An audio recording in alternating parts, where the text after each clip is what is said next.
that social distancing was going to be ruined by these protests, that all the work we'd done shutting down the country was going to be undone by allowing these people to protest. And the data on this just has not borne out that outcome.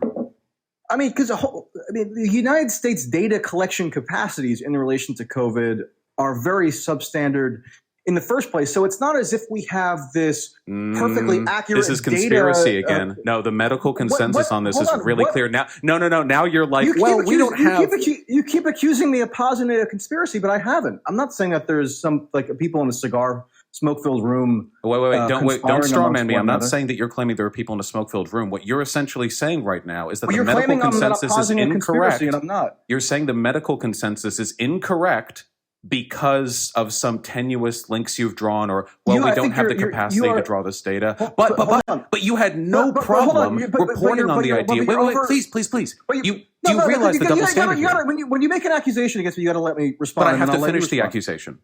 So the problem is you're being very, very, very credulous here, but you have been incredibly insistent that social distancing would be ruined by these BLM protests with no evidence to back it up. And you continue to be insistent on that point in spite of increasing bodies of evidence countering that argument.